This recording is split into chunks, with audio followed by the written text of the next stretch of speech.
ivrighed efter at finde hende. Faktisk var præstestyret bange for Nika, så bange, at de officielt sendte en pressemeddelelse om, at Nika ville blive dræbt inden for få timer.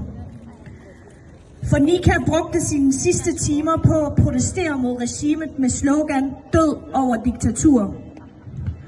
Nika blev til sidst omringet af de såkaldte sikkerhedsstyrker, og til sidst myrdede de ikke alene Nika, men udsatte hende for brutal tortur, og til sidst voldtog de hende. Ikke nok med det blev hendes lig stjålet, og Nikas familie var uvidende om mordet på Gina i 10 dage. Da familien skulle bekræfte Nikas identitet, kunne de ikke genkende deres datter.